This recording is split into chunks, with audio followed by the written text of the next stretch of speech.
Halo semuanya, perkenalkan nama saya Shanta Indira Simbayak dari kelas 10B absen 9. Pada video kali ini saya akan mempresentasikan PPT saya tentang teks anekdot.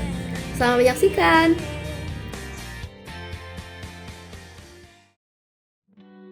Teks anekdot adalah cerita singkat dan lucu yang berdasarkan kejadian nyata dan mengandung kritik atau sindiran halus, yang biasanya tentang orang penting, kebijakan publik, atau fenomena sosial dengan tujuan menghibur sekaligus menyampaikan pesan moral atau kritik terhadap kenyataan yang ada. Teks anekdot memiliki beberapa fungsi, antara lain membuat pembaca atau pendengar terhibur, menyadarkan pembaca tentang masalah tertentu, membuka wawasan tentang realitas dengan cara ringan, serta memberi kesempatan untuk merenung tanpa terasa digurui. Ciri-ciri teks anekdot adalah bersifat lucu dan menyindir, mengandung unsur kritik, bersifat menggelitik, yang artinya bisa menghibur pembaca dengan kelucuan yang ada pada teks.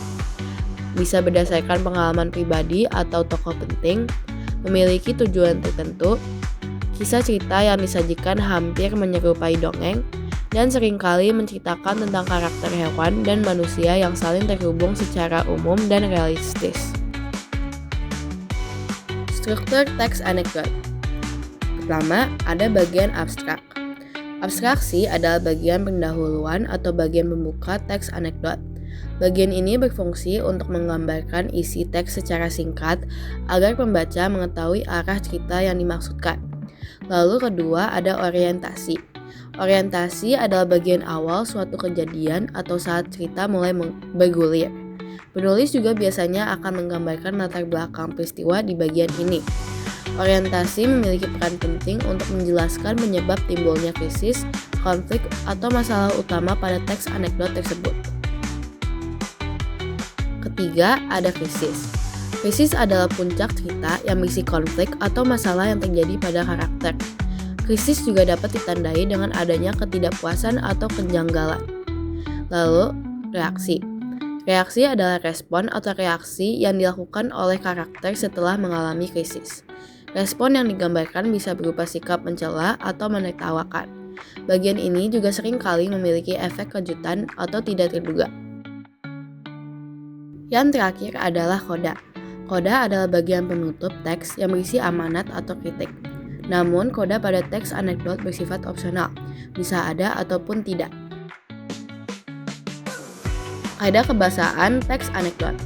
Menggunakan kalimat yang menyatakan peristiwa masa lalu, menggunakan kalimat retoris, yaitu kalimat pertanyaan yang tidak membutuhkan jawaban, menggunakan konjungsi atau kata penghubung yang menyatakan hubungan waktu, seperti kemudian, lalu, dan lain-lain, menggunakan kata kerja aksi seperti menulis, membaca, dan berjalan, menggunakan kalimat perintah, menggunakan kalimat seru, serta menggunakan kalimat langsung yang khusus untuk anekdot yang disajikan dalam bentuk dialog. Jenis-jenis teks anekdot. Pertama ada pribadi, yaitu cerita lucu atau kritik dari pengalaman sehari-hari penulis atau tokoh. Kedua, sosial, menyinggung kebiasaan atau fenomena di masyarakat. Ketiga, politik, menyindir kebijakan atau perilaku pejabat atau politisi. Dan terakhir, profesi, berkaitan dengan pekerjaan tertentu seperti guru, dokter, polisi, dan lain-lain. Contoh teks anekdot, berjudul dosen yang juga menjadi pejabat. Di kantin sebuah universitas, Udin dan Tono, dua orang mahasiswa, sedang berbincang-bincang. Saya heran dosen ilmu politik, kalau mengajar selalu duduk, tidak pernah mau berdiri, kata Tono kepada Udin. Udin ogah-ogahan menjawab pertanyaan Tono. Udin beranggapan bahwa masalah yang dibicarakan Tono itu tidak penting.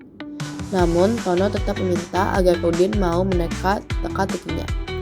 Barangkali saja beliau capek atau kakinya tidak kuat berdiri, jawab Udin merasa jengah.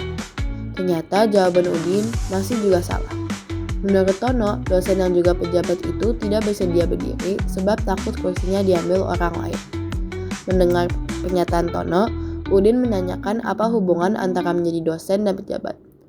Ya, kalau dia berdiri, takut kursinya diduduki orang lain, ungkap Tono. Udin pun bingung.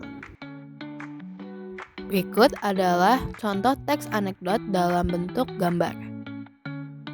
Itu saja dari presentasi saya. Sekian dari saya. Terima kasih.